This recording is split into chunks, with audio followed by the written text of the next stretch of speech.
नाज़रीन अस्सलाम वालेकुम। नाज़रीन, जैसा कि आप टेलीविज़न की स्क्रीन से देख चुके होंगे, अब से चंद घंटे पहले वज़ीर आज़म पाकिस्तान जनाब इमरान खान साहब ने एक बहुत ही पुरवकार तकरीब में इस्लामाबाद के आगे पीछे इस्लामाबाद कैपिटल टेरिटरी में जो ज़मीन है उसकी डिजिटलाइजेशन और कैडिस्ट्रेशन के हवाले से उन्होंने एक प्रोजेक्ट की इनाग्रेशन की। और मैं थोड़ा सा आसान लफ्ज़ों में आपको बता दूँ कि वो कह ये रहे हैं कि जो ज़मीन है पाकिस्तान में वो प्रॉपरली डिमार्केटेड नहीं है और अब ऐसी कंप्यूटर डिजिटलाइजेशन होगी जिसे कैडिस्ट्रेशन कहते हैं, जिसके नतीजे में ज़मीन को आप अपने कंप्यूटर के ऊपर बैठ के कंप्यूटर स्क्रीन में उसको देख सकेंगे कि ये रकबा कहाँ है। ये पाकिस्तान दुनिया के मुल्कों में है जहां ज़मीन का रकबा जो है उसकी प्रॉपर डिमार्केशन नहीं है और यहां पर 50 बरस या 100 बरस तक शामिलात वर्सेस मलकियत की बहस जो है वो अदालतों में चलती है।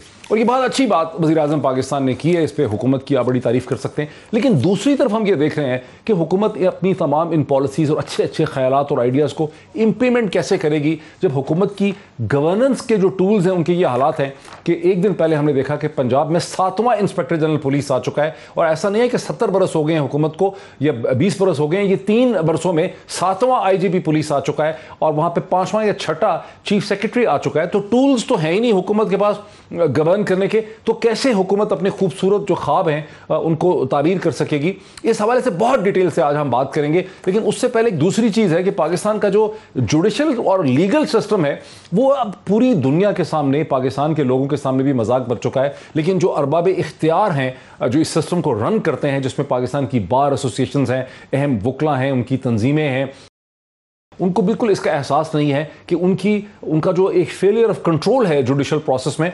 कंटेम्प्ट पे तो ज़रूर बुला लेते हैं लोगों को, लेकिन जो प्रोसेस से उनका मजाक उड़ रहा है उस पर जो है कुछ भी कोई देख ही नहीं रहा उससे कि किस तरह से इस प्रोसेस की वजह से अदालती निज़ाम की, जुडिशल और लीगल सिस्टम की हद तक हो रही है।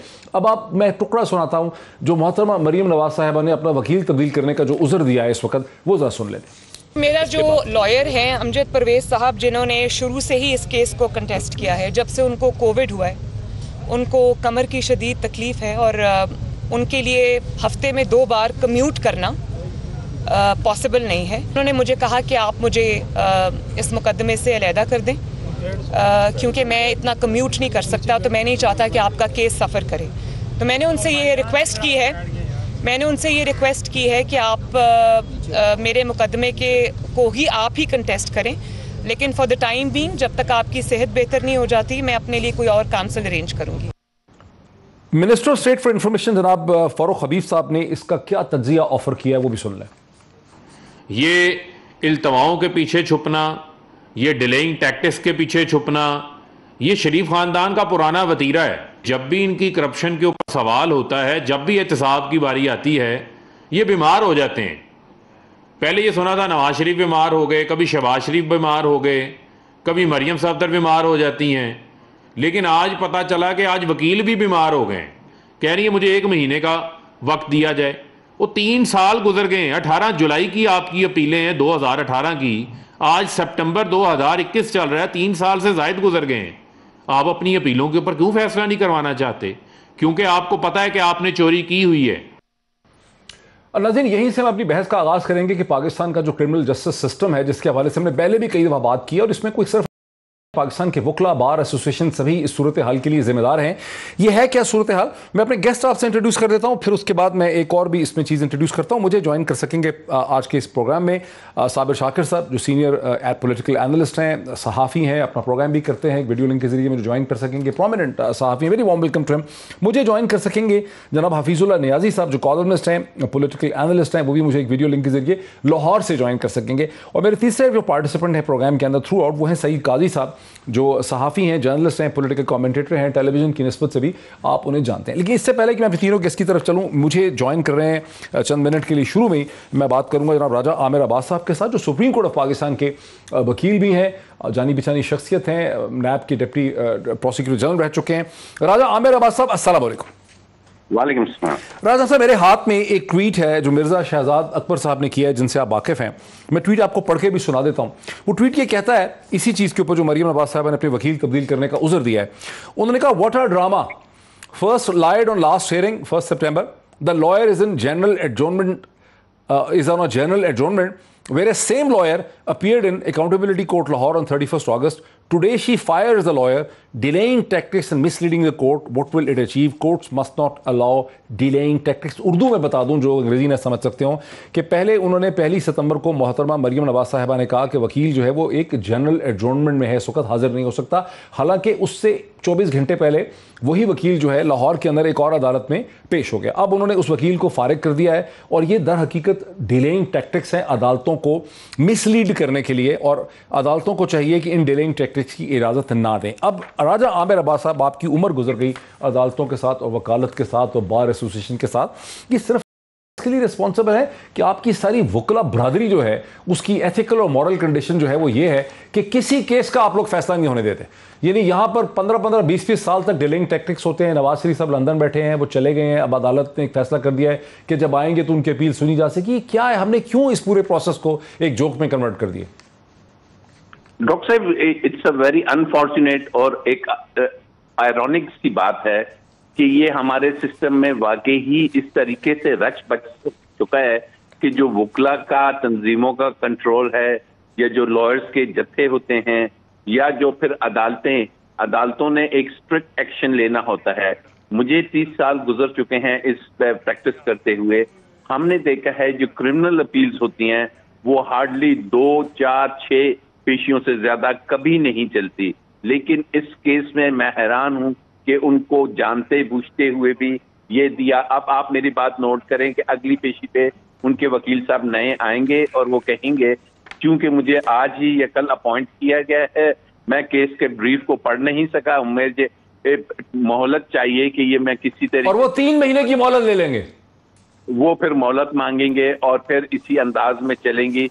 तो ये वो क्या है कि मेरा सवाल आपसे ये है कि प्राइमा फसाए, जो कानून की जुबान में लफ्ज होता है प्राइमा फसाए, कि ये सब डिलेइंग टैक्टिक्स हैं जो वकील अपने मौक्कल को बताते हैं और 70 बरस से ये तमाशा हो रहा है। क्या वजह है कि बार एसोसिएशन इसके ऊपर स्टैंड नहीं लेती कि बंद करें ये ड्रामा? देखिए, बार एसोसिएशन के साथ साथ जो हमारी अदलिया है उन्हें भी, अभी आज मैं सुबह सुप्रीम कोर्ट गया, सुप्रीम कोर्ट में आपको पता है कि इससे पहले खोसा साहब जब जज आए थे तो वो लिख के भेजते थे कि no adjournment shall be given on any ground except कि खुदा न खास्ता कोई डेथ हो गई है या कुछ, नहीं तो केस में एडजर्नमेंट नहीं दी जा सकती थी। तो अब मुतलका अदालतों को भी चाहिए, चीफ जस्टिस साहिबान बैठें कि जनाब ये जो कोर्ट्स को जो चलाना है ये उनकी जिम्मेदारी है। कोर्ट का जो कंडक्ट है, कोर्ट के अंदर जो प्रोसीडिंग्स हैं, ये लॉयर्स की नहीं होती, ये जजेस की होती हैं। तो दे शुड अंडरस्टैंड कि ये डिलेइंग टैक्टिक्स है, और डिलेइंग टैक्टिक्स हम हमेशा देख रहे हैं कि इसका पर्पस क्या है, ये क्या सर्व करेगा। ये सर्व ये करेगा कि दे वांट कि these appeals should be delayed for such and such period. और जैसे कि सुप्रीम कोर्ट, हाई कोर्ट के फैसले में खुद लिख दिया गया, मियां साहब आ जाएंगे जब वो चाहेंगे आएंगे, ही विल वॉक ओवर और वो बता देंगे कि जी मैं कोविड। सर लास्ट क्वेश्चन राजा साहब, आप सुप्रीम कोर्ट ऑफ पाकिस्तान के वकील हैं, 30 बरस से ज्यादा आपका वकालत में गुजर गया है, हमें सोल्यूशन दें। आवाम सुन रही है, पढ़े लिखे लोग सुन रहे हैं इस प्रोग्राम को, हमें सोल्यूशन दें। क्या करें, हम कैसे समझाएं कि ये चीज ठीक नहीं है, क्या करें? देखिए, इसका सोल्यूशन इज वेरी सिंपल। एक तो सोल्यूशन ये है कि chief justice of Pakistan notice लें, और दूसरा सोल्यूशन ये है कि ये जो हमारी लेजिस्लेशन है, ये तमाम चीजें रेगुलेट लेजिस्लेशन से होती हैं। क्यों नहीं लेजिस्लेशन होती? किसी चीज की लेजिस्लेशन पार्लियामेंट में नहीं हो रही, तो इट्स हर किसी को अपनी रिस्पॉन्सिबिलिटी देखनी है, गो फॉर लेजिस्लेशन, और सुप्रीम कोर्ट अपने एडमिनिस्ट्रेटिव जो उनकी अथॉरिटी है उसमें एक्शन ले। बहुत खूबसूरत, बहुत शुक्रिया राजा आमिर अब्बास साहब, जो सुप्रीम कोर्ट ऑफ पाकिस्तान के हैं और 30 बरस से ज्यादा उनका इसमें गुजर चुका है, नैब के डिप्टी प्रोसिक्यूटर जनरल रहते हैं। वो कहते हैं कि इसका एक जो हल है, जो गालिबन सबसे प्रैक्टिकल हल है, कि सुप्रीम कोर्ट ऑफ पाकिस्तान को इस पूरे ड्रामा ढकोसले को पाकिस्तान भर में खेला जा रहा है, इसको देखना चाहिए, और सुप्रीम कोर्ट को अपनी एडमिनिस्ट्रेटिव अथॉरिटी पावर इस्तेमाल करके ये जो एडजॉर्नमेंट का खेल खेला जाता है पाकिस्तान की हर जुरिस्डिक्शन में, हर डिस्ट्रिक्ट में, हर अदालत के अंदर, हर वकील के थ्रू, इसे रोकने के लिए सुप्रीम कोर्ट ऑफ पाकिस्तान को स्टेप इन करना चाहिए। यहां से बात को लेकर आगे चलते हैं, अपने तीनों गेस्ट के पास आते हैं। मेरे साथ साबिर शाकिर साहब हैं, हफीजुल्लाह नियाजी साहब हैं, सईद काजी साहब मेरे साथ। हफीजुल्लाह नियाजी साहब, आप इससे एग्री करेंगे कि अदालतों के अंदर ये जो एडजॉर्नमेंट का एक प्रोसेस है, खेल खेला जा रहा है 70 बरस से, इसके बारे में वक्त आ गया है कि अगर हमें वाकई इस मुल्क में इंसाफ चाहिए, और हम नहीं चाहते कि लोग कहें कि तालिबान की किस्म का यहाँ जस्टिस सिस्टम होना चाहिए, जैसे वो फैसला कर देते हैं 48 घंटे में, तो फिर हमें इस एडजॉर्नमेंट प्रोसेस को ख़त्म करना चाहिए। और मैं क्या कह सकता हूँ जी, हर बंदा एक अपनी कहानी पाकिस्तान बेच रहा है, और उसके पास जो कुछ है उसके मुताबिक है, जो कुछ उसके मफादात के मुताबिक है। आप अपनी कहानी बता दें सर। मैं इजाज़त दे तो मैं करता हूँ कि मैं तो प्रोग्राम में आता नहीं हूँ मुझे साहब, क्योंकि ये प्रोग्राम जो होते हैं बहस व तमीज़ है, मैं तो डिबेटिंग क्लब होता नहीं, क्योंकि ना मेरा पॉलिटिक्स से ताल्लुक है और ना मैं कोई यहाँ पे किसी को डाउन करने आता हूँ, ना किसी को जो है ना वो करने आता हूँ। और फिर लोग झूठ इस तरवानी से बोलते हैं प्रोग्राम्स में, मतलब मेरा हमेशा तकलीफ होती है कि हर एक अपनी राय होती है, लेकिन कम से कम डेटा जो होता है ना उसको ना मैसअप किया करें, उसके साथ कोई मजाक ना किया करें। अब ये जो आप बयान फरमाया है, पहली बात तो ये है कि वकील का बीमार होना बहाना कर रहा है या सही कर रहा है, तो मेरा ख्याल है इसको डिस्कस कर लेते बजाय इसके कि ये कहना कि जी अगर वो बीमार हुआ और वो बहाना है और ये तय हो गया कि वो बहाना ही कर रहा है, चलो खैर बहाना ही कर रहा होगा। और बिल्कुल ये सही फरमाया है इन्होंने, ये जो आप तहरीक इंसाफ का नौजवान बच्चा है, मुझे ये बताएं कि फैसल वावडा का केस इसी अदालत ने सुना था ना 3 मार्च को। किस मैं आपके लफ्ज नहीं आता हूं कि वोट कॉस्ट के नेशनल असेंबली में रिजाइन किया और केस अगलों ने लगाया, यानी कि 22 फरवरी को तारीख थी, 3 मार्च को लगा जिस दिन सेनेट के इलेक्शंस थे। वहां सेनेट का इलेक्शन में अपनी कौमी असेंबली का वोट दिया और आके फिर कोर्ट को कहा जी मैं तो वहां रिजाइन करके आ गया हूं, यानी कि 9:15 को वोट दिया, 9:20 पे रिजाइन किया। फिर इस्लामाबाद हाई कोर्ट का ये कहना जी हमारे सर शर्म से झुक जाते हैं या कोर्ट का मजाक उड़ाया जा रहा है नवाज शरीफ के केस में। फिर 2.5-3 साल कौन से टैक्टिक्स नहीं इस्तेमाल किए गए। 2014 का जो पार्टी फंडिंग केस है किसके सामने नहीं है, और क्या इमरान खान साहब ने फरमाया था एहतसाब मैं मेरे से करवा लें, पिछावर BID के ऊपर स्टे मैंने लिया हुआ है। देखिए बात ये नहीं है, 2 केसेस 2 कहानियां। एक केस साहब निसार साहब की अदालत में इमरान खान साहब का जहांगीर साहब का चला था, और एक केस जो है खोसा साहब के बेंच में नवाज शरीफ साहब का चला था। दोनों के अंदर वो कहते हैं लॉ ऑफ इक्विटेबल जस्टिस, दोनों के अंदर देख ले कि मैं आपसे एग्री करता हूं न्याजी साहब, मैं आपसे एग्री करता हूं न्याजी साहब, मैं आपसे इत्तेफाक करता हूं। आपने ये पॉइंट आउट किया है कि ये कोई एक साइड नहीं है, यहां सारी साइड, हर तरफ की जो सियासी साइड है जिसका जोर चल रहा है वो इसी तरह से सिस्टम को अब्यूज कर रहा है। मैं आपसे इत्तेफाक करता हूं। साबिर शाकिर साहब वो सही कहते हैं, हफीजुल्लाह न्याजी साहब ने एग्जाम्पल्स देके ये बात साबित की है कि ये जो स्टेट मिनिस्टर फारूक हबीब साहब ने फरमाया है कि यही खानदान कर रहा है, यहां सारे खानदान, सारे सियासतदान, सारे उमरा, सारे ताकतवर लोग जो हैं वो जुडिशल सिस्टम को इसी तरह से बर्बाद कर रहे हैं। क्या कहेंगे सर साबिर शाकिर साहब? अच्छा, एक बात तो ये कि बात हो रही है अगर एक गलत हुआ है काम तो इसका मतलब है कि वो गलत काम जो है वो सारी उम्र और सारे लोग करते रहें। बात आज हो रही है मरियम सफदर साहिबा के केस की, और चूंकि वो फैसला आ गया, 3 बातें हैं, और वो अगर हफीजुल्लाह न्याजी साहब चाहें तो वो उन 3 सवालों के जवाब दे दें, ये केस अभी ख़त्म हो जाएगा। मरियम सफदर साहिबा, नवाज शरीफ साहब अभी बाइज्जत तौर पे बरी हो जाएंगे।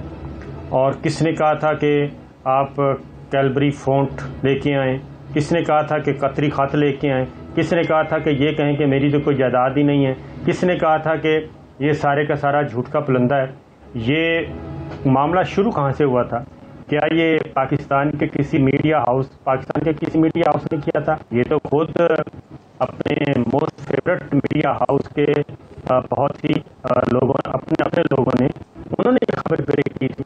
मैं सही काजी साहब की तरफ चलता हूँ। सही काजी साहब, हफीजुल्लाह न्याजी साहब ने तो दरअसल की ये कहा कि सारे लोग ये करते हैं और ये ज़ाहिर मुनाफकत की जा रही है तहरीक इंसाफ के रहनुमाओं की तरफ से, लेकिन अब फिर साबिर शाकिर साहब का ये कहना है कि सिस्टम को ठीक तो करना है, कहीं से तो इसके इम्प्रूवमेंट करनी है, और इस केस की बात हो रही है। आप क्या कहेंगे सही काजी साहब? अच्छा, 2-3 बातें मैं इसमें मुख्तसरन कहूंगा।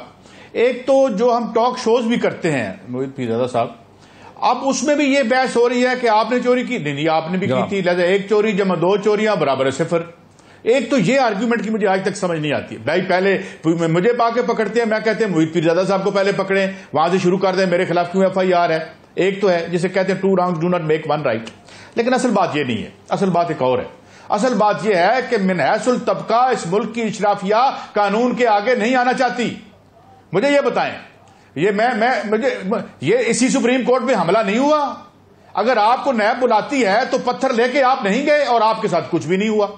अब बात यह है कि फिर हम ये बात मान लें जो किसी ने बड़े आदमी ने कही थी कि ये मकड़ी के जाले की तरह है इंसाफ, जिसको ताकतवर फाड़ के निकल जाता है और वो दूसरे। यार कभी हुआ ये हम सिविलियन के साथ ये क्यों होता है? अगर वो मुजरम नहीं है तो ये बड़ा जुल्म किया, जिस तरह आपने जुल्फकार अली भुट्टो को जो हम कहते हैं जुडिशियल मर्डर किया।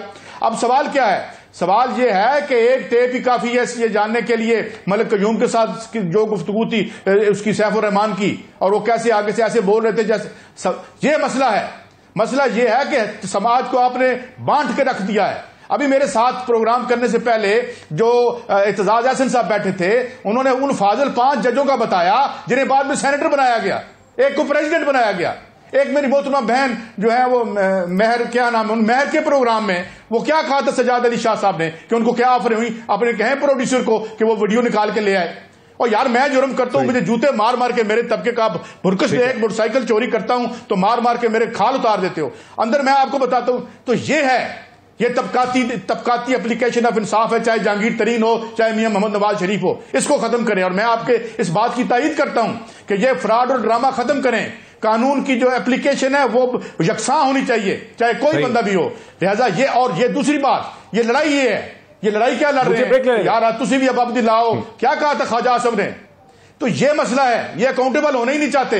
ये कहते हैं हमारा राइट है प्लंडर करना, चाहे डिवाइड की इस साइड पर वो बैठे हो या वो बैठे हो। काजी साहब मुझे ब्रेक लेने दीजिए, ब्रेक लेने दीजिए। बात यहां तक होती है कि सारे ही कर रहे हैं, सारे सिस्टम को अब्यूज कर रहे हैं, लेकिन ये एक्सक्यूज हो नहीं सकता कि चूंकि वो भी कर रहा है वो भी कर रहा है, इसलिए मुझे भी करने का हक हासिल है। हफीजुल्लाह नियाजी साहब की तरफ चलेंगे एक ब्रेक के बाद।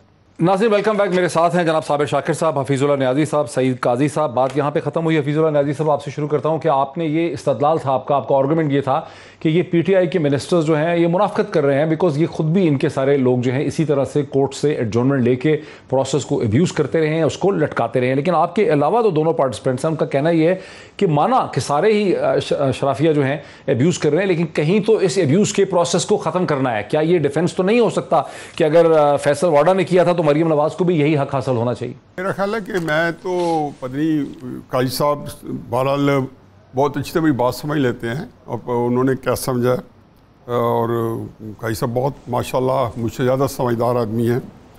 मैं तो सिर्फ ये कहा है कि आपने फ़रख हबीब का स्टेटमेंट जो पढ़ के सुनाया था और वो बड़ा स्कैथिंग रिमार्क था, तो मैंने उनको बताया स्टेटमेंट तो मैंने पढ़ के सुनाया उसका। जी हाँ, मैं उसके फिर मैं थोड़ा सा डॉक्टर साहब मिर्ज़ा शहजाद अकबर का नहीं, मैं वो फ़रख हबीब का उससे पहले आपने इंट्रो में शायद सुनाया है या मुझे ये लगा सुनाया था। अच्छा, और फिर शायद अकबर भी नेचुरली वो ये कि दोनों को सुनाया मैंने, एक का ट्वीट पढ़ा और एक का वीडियो सुनाया। दोनों ही तरीके इंसाफ के साथ गोडे गोडे मुंसलिक हैं। आप ज़रा थोड़ा सा ज़रा हौसले से सुन लें कि हमारे दोस्त यहाँ बैठे हैं, उन्होंने कहा जी कि 3 सवालों के जवाब दे दें। एक तो उन्होंने कहा जी कैलिबरी फ़ोन, उनका मतलब ये था कि कैलिबरी फ़ोन जो है जब मरीम नवाज साहिबा ने जो यूज़ किया तो उस वक्त यूज़ में नहीं था। अब इसकी पहले तफसील सुन लें, क्योंकि आपका हालांकि टॉपिक नहीं है, लेकिन चूँकि उन्होंने 3 क्वेश्चन बड़े पर्टिनेंट किए और अगर मैं उन्हें एड्रेस नहीं करता हूँ तो ये समझ जाएगा कि ये जो एक हमने एक मसखरापन शुरू किया हुआ एक अरसे दराज से, तो शायद ये किसी सिक्का राय जो रक्त ना बन जाए। अब इसका जो था एक्सपर्ट था जिसको यहाँ पे इन्होंने वीडियो लिंक के ज़रिए विटनेस स्टैंड में खड़े किया, उसका नाम है रॉबर्ट रेडली। रॉबर्ट रेडली के जब किया तो जहाँ सोलिसिटर पाकिस्तान की तरफ से गया, वो राजा अख्तर, एक और चीज़ है कि वो नैब वो जो JIT का जो हेड था उसका फर्स्ट कज़न है, उसको केस दिया, क्लैश ऑफ इंटरेस्ट में अभी उसको नहीं ले रहा हूँ। जब उससे वकील ने कोर्ट के अंदर जब ये हो रहा था तो वकील ने जब उसको कहा, जो सलमान राजा की क्या नाम था नवाज शरीफ का, हारिस साहब ने पूछा कि ये कब से यूज़ में है, तो उसने कहा जी ये 2005 में यूज़ में। उसने कितना यूज़ में? उसने कहा हज़ारों की तादाद में यूज़ में था। लेकिन इसके ऊपर ये नहीं है कि हमारे पास इंफॉर्मेशन नहीं है। मैं हमेशा कहता हूँ पाकिस्तान में 2 नौइयतें मैंने देखी हैं। एक नौइयत मैंने देखी है कि लोग जाहिल हैं और जाहिल है तो बदनीयत। और मैं 2 बातें और डालूंगी, वजाहत कर दीजिए नियाजी साहब। कमर्शियल यूज में नहीं था ना, कमर्शियल यूज में नहीं था, टेस्ट ट्रायल में था। आप देखिए, अब मैंने बता दिया ना, अब मैं उसमें मजीद आपका टाइम नहीं मिलेगा। एक स्टेटमेंट में आपको डॉक्टर साहब एक और बात भी सुन लें, मैं आपको पूरा पढ़ के सुना देता हूँ कोर्ट के अंदर। मैं जहाँ से इजाजत दें चलो आप इनसे बात करा लें, क्योंकि इन्होंने मुझे बात की थी। अब आप यही मुझे मसला ये है कि जब आप न्याजी साहब बात कंप्लीट कर लें, बिकॉज हमारी न्याजी साहब साबिर शाकिर साहब, मैं भी एक बात आप मुकम्मल कर लें, फिर मैं साबिर शाकिर साहब की तरफ आता हूं। सुने जी जी, अच्छा बताएं। मैं कहता हूँ न्याजी साहब एक बात सुन लें, उसके बाद हाँ न्याजी साहब, अकरम शेख साहब ने क्या कहा था कि ये तो अकरम शेख साहब और दूसरे और वकील थे, कोर्ट रूम में जाके वो मुकर गए थे कि जनाब ये तो पता नहीं कहाँ से ये तो अचानक मेरे सामने आया है, मुझे तो इसका पता ही नहीं है। वो उस वक्त क्या क्या ड्रामे होते रहे न्याजी साहब, वो सारे आप भूल गए हैं। और मैं पता नहीं क्या बात कर रहे हैं हम, और मैं तो कंफ्यूज नहीं हूँ। मुझे बताएं कि एक बात, इन्होंने 3 क्वेश्चन किए, मेरे सामने लिखे पड़े हैं। इन्होंने कहा जी न्याजी साहब ये 3 का जवाब दे दें, कैलेबरी फंड, कतरी खत और मेरी कोई जायदाद नहीं है। नहीं, अगर कहें तो मैं उसको दे देता हूँ। मैंने कहा कि अकरम शेख के बाद पति कहाँ ये, मैं आप वो बता दूं जो रिकॉर्डेड स्टेटमेंट में। अच्छा देखो आपका टाइम है तो मैं पढ़ के भी सुना देता, लेकिन टाइम नहीं है। कोर्ट रूम में मेरे ख्याल साबिर शाकिर साहब, हम तो कोर्ट रूम में, न्याजी साहब हम तो नहीं, साबिर शाकिर साहब आप ये कह रहे हैं कि अकरम शेख साहब ने उस लेटर को एक्सेप्ट, उन्होंने कहा मैंने देखा हुआ नहीं है, आप ये एक अलग बात कर रहे हैं। न्याजी साहब ये कह रहे हैं कि हजारों दफा इस्तेमाल हो चुका था, ये तो शेख साहब के, हाँ जी, तो यही तो मैं कह रहा हूँ कि उस वक्त हम तो कोर्ट रूम में मौजूद होते थे ना।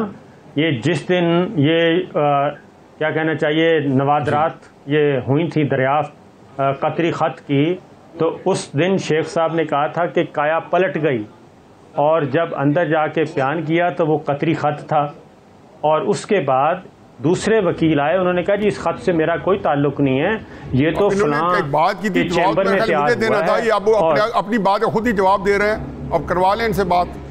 मतलब आप लोगों को कंफ्यूज करने के लिए अगर बैठे हैं, मैं तो बहस करने के लिए आया नहीं हूँ। मैं तो खुदा का ऐसे प्रोग्राम में डॉक्टर साहब देखते हैं, मुझे टीवी में बहुत कम देखते हैं अपने जियो के प्रोग्राम के। नाराज ना हो साहब, आपका मौक़िफ़ क्या है? मुझे आपकी बात ये समझ आई, आप कह रहे हैं कि मेरा मौक़िफ़ बड़ा क्लियर है कि कैलेबरी फंड जो था, कैलेबरी फंड इस्तेमाल कानूनी तौर पे इसके ओनर ने एक्सपर्ट साइंटिफिक या एक सर्टेन कम्युनिटी के अंदर उसकी टेस्ट ट्रायल जो थी वो हो रही थी। हफीजुल्लाह न्याजी साहब का क्लेम ये है, वो ये कहते हैं कि जब अदालत में प्रोसेस चला और कैलेबरी फंड के हवाले से एक्सपर्ट्स को बुलाया गया, उसकी एक जूम मीटिंग से या उसको ऑनलाइन उसको इंटरव्यू किया गया, तो उसने कहा कि 2005 से कैलेबरी फंड अवेलेबल था और उसका वो हज़ारों दफ़ा इस्तेमाल हो चुका था, ये उन्होंने कहा। उस पर मेरा काउंटर क्वेश्चन ये था जिसका जवाब अभी तक नहीं मिल सका कि यकीनी तौर पे ये बात हुई थी, लेकिन उनसे सवाल पूछा गया कि क्या वो फिज़िकली एग्जिस्ट करता था।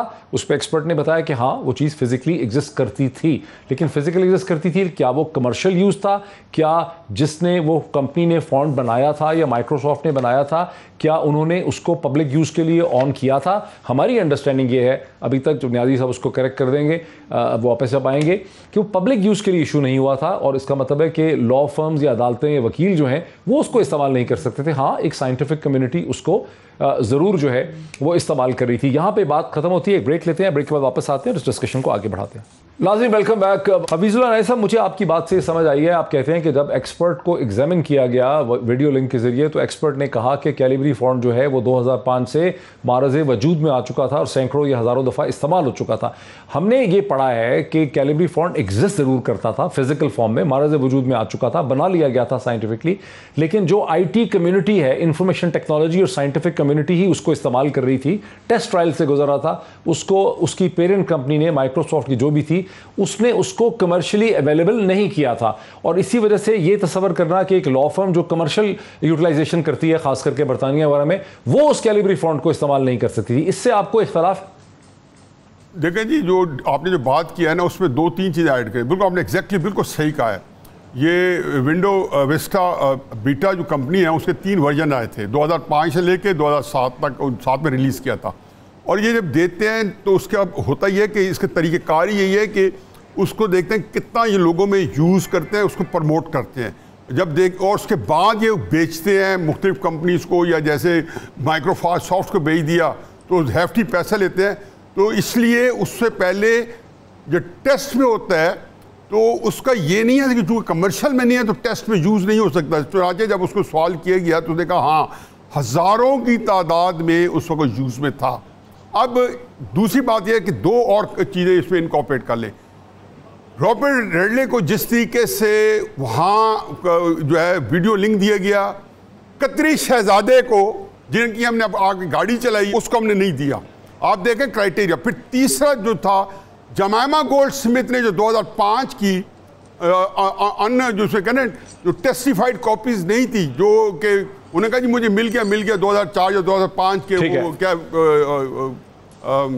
ईमेल्स, तो उसमें उसने दे दिया क्योंकि बैंक बंद हो गया। आप कह रहे हैं और भी जगहों पे दोगलापन हुआ। मैं ये कह रहा हूं कि पहली बात तो ये कि क्राइटेरिया तीनों जगह पे, कतरी के लिए, जमाइमा गोल्डस्मिथ के लिए जो कि डिफरेंट अदालत में था, और कैलिबरी फॉन्ट के नहीं, आप सही कह रहे हैं कि हर जगह दोगलापन हुआ। क्राइटेरिया कि मैं साइंटिफिकली थोड़ा सा वजाहत करना चाहता हूं कि और आखिरी अगर एक फॉन्ट को यूनिवर्सिटीज को और इंफॉर्मेशन टेक्नोलॉजी इंडस्ट्री को दिया जाएगा तो ये बड़ा मुश्किल है कि एक मार्केट में बैठी हुई लॉ फर्म जो है अपने चेंबर्स में एक साइंटिफिकली अंडर ट्रायल फॉन्ट को इस्तेमाल कर सकती हो। ये मैंने वेस्टर्न जो साइंटिफिक पब्लिकेशंस हैं उससे मैंने यही पढ़ा है कि एक चीज साइंटिफिकली अंडर टेस्ट है और एक कमर्शियली अवेलेबल लॉ फर्म बड़ी आईटी कंपनी है। आप बिल्कुल सही कह रहे हैं, नॉर्मली बड़ी आईटी कंपनी, लेकिन क्राइसिस ये है कि आया लॉ फर्म उसमें आती है, आया उसमें इनको मना किया गया है, नहीं पहुंच सकता, तो कैटेगोरिकली उन्होंने कहा कि ऐसी कोई सूरत हाल नहीं है कि लोग जो है। अब ये तो फिर सर एक अलग बहस है ना कि सर एक लॉ फर्म जो मार्केट में बैठी हुई बैठी हुई है, फ्री फॉर ऑल था ना, लॉ फर्म जब तीन वर्जन आए ना, बैठा हुआ एक वेंडर है।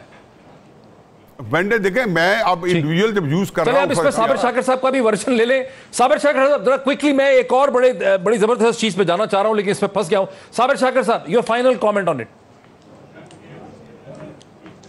अच्छा डॉक्टर साहब, एक तो बात यह है कि एक तो कैलिबरी फॉन्ट वाला हो गया, दूसरा कतरी खत, कतरी शहजादा आज तक नहीं आया। मेरी कोई जायदाद नहीं है। मैं एक बात जरूर कहूँगा, और हाँ कोई जायदाद नहीं, एक बात जरूर कहूँगा मैं कि मरियम सफदर साहिबा को, तमाम वकला को फारिग कर देना चाहिए और न्याजी साहब को ये मुकदमा सौंप देना चाहिए। मेरा ख्याल है कि ये जो हमारा सिनिकल स्टाइल है ना, इट्स वेरी डिग्रेडिंग।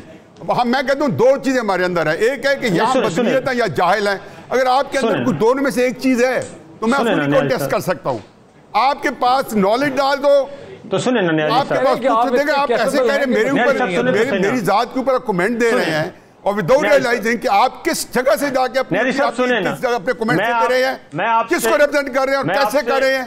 अब देखिए मुझे तकलीफ होती है कि आपको अपनी बात से कोई गर्ज नहीं है, आपने सवाल किए बजाय से कि आपको शर्मिंदा हो कि मैंने आपको जवाब दे दिया है, आप मुंह बसवाना हो गया है। आप सीना तान के मुझे कह रहे हैं इनको वकील कर लेने चाहिए। साहब न्याजी साहब नाराज हो रहे हैं इस बात से, आपने क्यों कहा? बात ये कि आप किसी की जात के ऊपर, डॉक्टर साहब मैं आपको या साबिर शाकिर साहब को मेरी बात कमेंट दे दूं जाती तौर पे, मैं कहूँ कि ये जाके इनका कर लें। और न्याजी साहब सुन ले, न्याजी साहब नाराज ना हो, साबिर शाकिर साहब बात मुकम्मल करें, मैं बड़ा और इम्पोर्टेंट टॉपिक है उस पर जाना चाह रहा हूँ।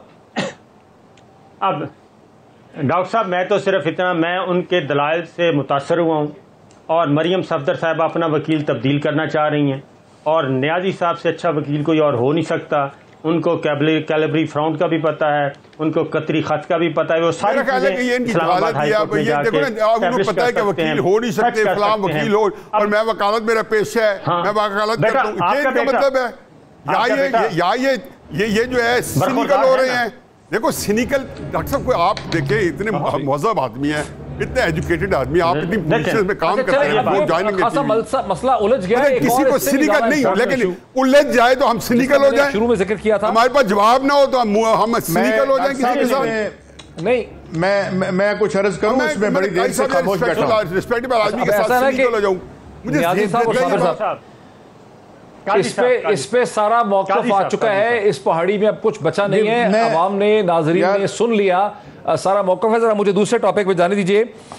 मैं सर एक बड़ा इंटरेस्टिंग सवाल उठाना चाह रहा हूँ। सईद काजी साहब, मेरे हाथ में एक बहुत सा डेटा है, वज़ीर आज़म पाकिस्तान ने बहुत ही एम्बिशियस बात उन्होंने की है डिजिटेशन की, जहाँ दर हकीकत अगर वो उसको इम्प्लीमेंट कर जाएँ, इस्लामाबाद उसका टेस्ट ट्रायल है, इस्लामाबाद कैपिटल टेरिटरी, तो जो हर बंदा पंजाब में और पाकिस्तान में वाकिफ़ है, मलकियत वर्सेस शामिलात, इस मुल्क में रकबा डिफाइंड ही नहीं है। जो ज़मीन खरीदता है कोई एग्रीकल्चर इलाके में, अगले उसकी 3 जनरेशन यही फैसला होता रहता है कि ज़मीन सही खरीदी थी, उसके और दावेदार पैदा हो जाते हैं। वो कहते हैं रकबे की आइडेंटिफिकेशन हो सकेगी, बहुत बड़ा मुआवजा हो जाएगा अगर पाकिस्तान में हुआ, बिजनेस ग्रो करेगा। लेकिन कैसे करेगी ये हुकूमत इंप्लीमेंटेशन, जिसकी पंजाब में सूरत हाल ये है कि पहले चीफ सेक्रेटरी देख लेते हैं, जो पंजाब का एडमिनिस्ट्रेटिव ऑफिसर होता है, अब तक 5वां मेरे ख्याल है चीफ सेक्रेटरी, अगर साथ छठा नहीं तो आ चुका है। पहले चीफ सेक्रेटरी जो जून 2018 से थे अक्टूबर तक रहे तो अकबर हुसैन दुरानी साहब 2 महीने के लिए। उसके बाद नसीम खोखर साहब चीफ सेक्रेटरी तैनात हुए अक्टूबर 2018 से नवंबर 2019 तक, 13 माह। ये बहुत ज़बरदस्त परफॉर्मेंस थी, 1 साल 1 महीना। उसके बाद आजम सुलेमान साहब चीफ सेक्रेटरी लग गए, नवंबर 2019 से अप्रैल 2020 तक 6 माह उन्होंने सर्वाइव किया। उसके बाद जवाद रफ़ीक मलिक साहब जो हैं वो अप्रैल 2020 से सितंबर 2021 तक, यूं उन्होंने 19 महीने मुकम्मल किए। ये भी बहुत इंप्रेसिव परफॉर्मेंस है पीटीआई में किसी की, और अब कामरान अली अफजल आ गए। लेकिन जब हम आईजीपीज़ की तरफ आते हैं तो सूरत हाल बहुत ही पतली हो जाती है, बहुत ही परेशान कुन हो जाती है। कलीम इमाम जो हैं उन्होंने 3 महीने सर्वाइव किया, जून से लेकर सितंबर 2018 तक। उसके बाद मोहम्मद ताहिर जो हैं उनका 2 महीने, ये 1 महीने सर्वाइवल है, सितंबर से लेकर अक्टूबर 2018 तक। फिर 15 अक्टूबर से 17 अप्रैल तक अमजद जावेद सलीमी साहब 6 महीने उन्होंने सर्वाइव किया। आरिफ नवाज खान साहब बन गए अप्रैल से लेकर नवंबर 2019 तक, 5 महीने बमुश्किल उन्होंने निकाले। शोएब दस्तगीर साहब ने बड़ा सर्वाइव किया, बहुत पढ़े लिखे आदमी थे, हमने उनका इंटरव्यू भी किया, 11 माह उन्होंने सर्वाइव किया। उनके बाद जब उनको फारिग किया गया तो इनाम गनी साहब आए, लगता था वो रहेंगे, 12 महीने बाद वो भी फारिग हो गए हैं। सईद काजी साहब, अगर इमरान खान और पंजाब का सूबा ये किसी चीज़ को, यानी कोई गवर्नेंस का टूल ही इनके पास नहीं है, कोई स्टेबिलिटी नहीं है, ये कैसे इंप्लीमेंट करेंगे प्राइम मिनिस्टर जो ख्वाब हमें दिखाते हैं? देखिए, पहली तो जो इमरान खान साहब ने बात की थी और उनसे सरजद हो गई थी या उन्होंने की थी, लेकिन दयानतदारी पर मबनी थी, मैं अप्रिशिएट करता हूं। उन्होंने कहा कि यार बहुत सी चीजें थी हमें जिसकी समझ नहीं थी, एक बात। दूसरी बात ये समझे कि मैं आपको ये जो रियासत और ये जो सिस्टम है ना, ये 2018 तक बिल्कुल ठीक चल रहा था, सारे प्रोसीजर इन प्लेस थे, हर किसी को पता था किस ठेके के कितने पैसे पकड़ने। उसके बाद भी बदला कुछ नहीं है, मगर थोड़ा सा एक दयानतदारी का तड़का आया तो पता चला कि यहां हो क्या रहा था। यहां पे आपका एक एमएनए जो कि एक या एमपीए वो इंटरव्यू किया करता था कि जी किस पोस्ट पे किस बंदे को बिठाना है, और वो मौसूफ जो है वो सीएम साहब के फरजंद अर्जुमंद थे। और अभी थोड़ी देर पहले हम बहस कर रहे थे, मेरे 2 बड़े बैठे हैं, मैं इनसे सीखता हूं।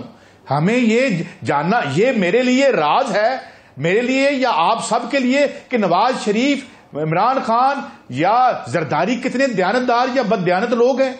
Do we need to discuss this at all? अब आ जाते हैं आपके सवाल की तरफ। अभी तक मेरे साथ भट्टी साहब खबरें देते थे, बहुत से जो ब्यूरोक्रेट हैं वो रिपोर्ट शहबाज शरीफ साहब को कर रहे होते हैं कि यार किधर फिरना आ जाना। हर चीज कंप्रोमाइज्ड है। यहां पे मुझे बताएं, यहां पे कब कौन सी तारीख है यहां पे कि आपने ब्यूरोक्रेट को इसलिए किसी पोस्ट पे लगाया हो कि वो दयानतदार है? यहां पे जो है पुलिस मुकाबले करवाते रहे आप, जराइम पेशा लोगों को आप ब्यूरोक्रेसी में लेके आए। और अब इसमें मैं कौन सा तेजाब डालना था इमरान खान ने? Why I was of the view and I pointed this out just in front of Imran Khan साहब कि भाई कोई नहीं आनी चेंज 2013। लेकिन फर्क क्या पड़ा? अगर हमजा सेलेक्ट करता था लोग ज्यादा सर्वाइव करते थे, अब कौन सेलेक्ट कर रहा है कि सर्वाइव नहीं होता किसी सिविल सर्वेंट का? उसकी एक वजह है, उसकी वजह यह है कि इमरान खान ऊपर बैठा हुआ है अपने, और उसके नीचे एक बोसीदा गला सड़ा रियासती ढांचा है जिसमें एक आदमी पे एतबार करता है, फिर पता लगता है ये भी भी कटवा है बंदा, क्योंकि यहां आवे का हवा बिगड़ा हुआ है।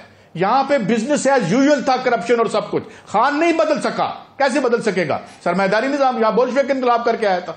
बात ये नहीं है, बात ये है कि ये क्या है? ये ड्रामा इसलिए चल रहा है कि यहां पे आपने एकदम से जो है वो कर दिया। एक रिपोर्ट निकली तो पता चला कि जो हमें फंड करता था यार उसको तो अंदर करना पड़ेगा। आईपीपीज की रिपोर्ट आई, खुदा बख्श अबू बकर खुदा बख्श की रिपोर्ट आई, बिल्कुल सब ठीक चल रहा था। बिलावजह इमरान खान आ गया बीच में और कहता है दयानतदारी भी करनी है और हमने सबको ठीक भी करना है। उसके बाद सारे इकट्ठे हो जाते हैं और फिर क्या होता है? जिस बंदे ने शुगर की कीमत के इजाफे के शाम को पैसे जेब में डालने हैं, उसका स्पोक्स पर्सन कहता है खुद चीनी भी महंगी होगी। They own 80% of the economy of this country. जो जरा आने दीजिए, फ्रॉड और ड्रामा। मुझे जो बात समझ आई है साबिर शाकिर साहब, मुझे जो बात समझ आई है कि सईद काजी साहब ये कह रहे हैं, कि सिस्टम बड़ा ख़राब है। इमरान खान यकीनी तौर पे ठीक तो उसको करना चाहते हैं, और आज भी बहुत ही ज़बरदस्त बात उन्होंने की है जो डिजिटलाइजेशन और कैडेस्ट्रेशन का, यानी रकबे को नक्शे पे देखा जा सकेगा, कंप्यूटर की स्क्रीन के ऊपर पहचाना जा सकेगा कि ये 4 मुरब्बा 4 एकड़ किसका है। लेकिन वो कर नहीं पाएंगे इम्प्लीमेंट। मेरा ये सवाल था, वो ये कहते हैं कि सिस्टम में गुंजाइश नहीं है। आपको क्या समझ आ रही है पंजाब में क्या हो रहा है? 7वां IGP, 6ठा चीफ सेक्रेटरी। मेरा ख्याल है कि कोई इनकी लाइन और लेंथ जो है वो सही नहीं हो रही, और वजह यह है कि ये ज़ीरो मीटर गवर्नमेंट थी, और अगर ये इनकी ना तजर्बाकारी कह रहे हैं आप, और वो ना तजर्बाकारी 3 साल के बाद भी अभी तक वैसे ही चल रही है, और जब तक आप इसी तरह ही समझें कि आप अपने कैबिनेट मेंबर तब्दील करना शुरू कर दें और उसके बाद कहें कि रिज़ल्ट सही नहीं आ रहा, तो वो रिज़ल्ट कैसे सही आएगा? नहीं, वो भी तो बड़ी दफा तब्दील हुए हैं वैसे। चीफ सेक्रेटरी, वो सुने, चीफ सेक्रेटरी, डॉक्टर साहब, चीफ सेक्रेटरी और आईजी, ये दो जो हैं वो आपके विजन को लेके आगे बढ़ते हैं। और अगर आप चीफ सेक्रेटरी और आईजी पंजाब यानी कि पुलिस के आईजी जो हैं, वो दोनों अफसरान का तकर्रुर और अपने प्रिंसिपल सेक्रेटरी का भी, वो भी तीसरी सीट वो होती है, उन तीनों का आप अगर सही चॉइस नहीं कर सकते, चूज़ नहीं कर सकते, तो इसका मतलब है कि फिर कुछ गड़बड़ है। और ये अंडरस्टैंडिंग हो जानी चाहिए थी 3 सालों में 6 ऑफिसर जो हैं वो चेंज करना, और फिर ज़ाहिर है 6 माह के अंदर अंदर कौन रिजल्ट दे सकता है। और उसमें बुज़दार साहब के अपने मसाइल हैं। बुज़दार साहब से जब पूछते हैं तो वो कहते हैं जी ये मरकज़ सारा कुछ कर रहा है और मरकज़ को जिम्मेदारी लेनी चाहिए, और जब आप मरकज़ से पूछते हैं तो वो मलबा डाल देते हैं बुज़दार साहब पे।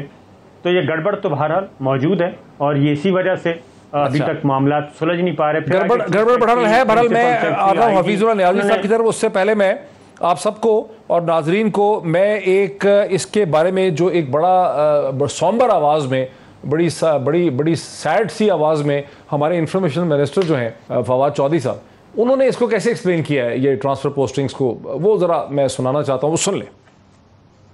पॉलिसीज़ तो सियासी हुकूमत ने देनी होती हैं। अमेरिका में भी अगर आप देखें तो उनकी जो सारी, फॉर एग्जांपल जो लीडरशिप है वो हर 1.5 साल बाद 2 साल बाद चेंज हो जाती है, ब्यूरोक्रेटिक लीडरशिप और मिलिट्री भी लीडरशिप उनकी 1.5-2 साल से ज़्यादा का अरसा नहीं है। और ये पूरी दुनिया में इस तरह की चेंजेस जो हैं वो होती रहती हैं। सो ब्यूरोक्रेटिक चेंजेस आपकी पॉलिसी तय नहीं करती, आपकी जो पोलिटिकल लीडरशिप है पॉलिसीज़ वो देती है। हफीजुल्लाह नियाज़ी साहब, फवाद चौधरी साहब का कहना है कि अमेरिका में भी जो टॉप की पॉलिटिकल लीडरशिप है वो इंटैक्ट रहती है, उसके नीचे जो सेकेंडरी लीडरशिप होती है, जो ब्यूरोक्रेटिक हेड्स होते हैं, उनके रद्द-ओ-बदल और तबादले जो हैं होते रहते हैं, इससे फ़र्क नहीं पड़ता। देखिए जी, ज़ाहिर है कि कल से तहरीक इंसाफ वाले यही कह रहे हैं। अब काई साहब ने जो एक फ़िक्रा कहा है वो हरफ आखिर है कि कुएं में से कुत्ता निकालो। आप 70 छोड़ो, 2000 भी पानी की बाल्टी निकाल लोगे तो कुआं पाक नहीं होगा। ये जो जगह रिहर्सल कर रहे हैं। और पंजाब के अंदर देखें, पंजाब के अंदर एक टग ऑफ वॉर है, वो इसको निकालना चाहते हैं, जिसको कहना चाहिए कि हमारी जो मुख्तदिर जो ताकतवर कुव्वतें हैं। लेकिन इमरान खान साहब को मैं बड़ा क्रेडिट देता हूँ कि उन्होंने उनकी 4 दफ़ा सीरियस असॉल्ट हो चुकी है बुज़दार साहब को निकालने के लिए, और 4 दफ़ा इमरान खान साहब ने कमाल खूबसूरती से नाकाम बना दिया। चाहे वो नैब की तरफ से इशारा कनायतन हुआ कि उनको अरेस्ट किया जा रहा है 1-1.5 साल पहले, या दरमियान में चौधरी निसार का प्रपोजल, बात की परवेज़ साहब का प्रपोजल, राजा बशारत साहब का प्रपोजल, अलीम खान का प्रपोजल, ये सारे उन्होंने क्वेप किए हैं। लेकिन 4 दफ़ा और जो फुल अटेम्प्ट और 4 अटेम्प्ट अबॉर्ट हुई हैं, और फिर एक आधी अटेम्प्ट कर लें। देखिए, मैं एक आखिरी बात कहूँगा कि मुझे तकलीफ़ होती है कि जितना हमने इस गवर्नमेंट ने ढंढोरा पीटा था करप्शन के ख़िलाफ़, तो यकीनन कम अज़ कम इसके ऊपर अपने दाग ना लगते। अब आप डॉक्टर साहब दवाइयों के स्कैंडल से शुरू हो जाएं, और आज की तारीख में ये सिर्फ मैं करप्शन की बात कर रहा हूँ, मिस बैड गवर्नेंस की नहीं कर रहा हूँ, जो कोलैप्स हुआ है, डॉलर कहाँ चला गया, कर्जे लिए हैं, टैक्स रेट इकट्ठा हुआ नहीं हुआ, अपने मंशूर का वादा को पूरा किया नहीं किया, मैं उसकी कोई बात नहीं कर रहा। से लेके आज की ताज़ा खबर है कि बिजली के बिल में गरीब आदमी को रॉब करने के लिए 30 दिन की बजाय 32 दिन, 33 दिन, 34 दिन, 37, ताकि उस स्लैब से निकल जाए। और पता चला कि जो डिस्ट्रीब्यूशन कंपनीज हैं उन्होंने अरबों रुपए किए। जिस आप यकीन आनो कि अल्लाह ताला को सामने रखें और किसी दिन सारी हुकूमतों के करप्शन के स्कैंडल निकाल लें, इमरान खान की भी, नवाज शरीफ की, जरदारी साहब की भी, और उसमें जो जिस तरीके से गैस, पेट्रोल, चीनी, आटा, जितने स्कैंडल 3 साल में इस हुकूमत के करप्शन के बने हैं, मतलब BRT पेशावर जो जितने हैं वो चलो पिछले उनकी सूबाई हुकूमत के हैं। तो मैं तो मेरा ख्याल है कि मैं आखिरी कमेंट ले लूँ सईद काजी साहब का, मेरे पास 1 मिनट से भी कम है। सईद काजी साहब, your last comment before I close.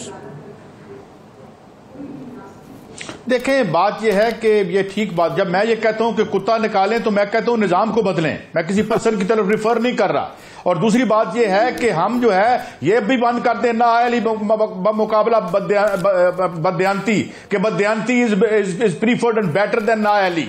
System है, रूबा जवाल है, दुनिया में है। आज ट्रंप भी वो जो बाइडेन भी रो रहा था कि यहां अमीर आदमी टैक्सी नहीं देता, जो इमरान खान भी ये बात कह रहे हैं। There are issues, systemic failures हैं, प्रॉब्लम्स हैं, मगर एक बात याद रखें, कहानी आगे जानी है, इमरान खान से पीछे नहीं जानी। जी मोहित साहब, बहुत शुक्रिया, बहुत शुक्रिया। वक्त मेरा खत्म हो गया। नियाजी साहब का, सईद काजी साहब का, इसी तरह राजा आमिर अब्बास साहब का इस डिस्कशन में शामिल होने को बहुत शुक्रिया। बहुत ही तेज और फास्ट पेस डिस्कशन आपने देखी। फैसला नाजरीन हमेशा की तरह आपका है। आज इतना ही, फिर आपसे मुलाकात होती है। बहुत शुक्रिया।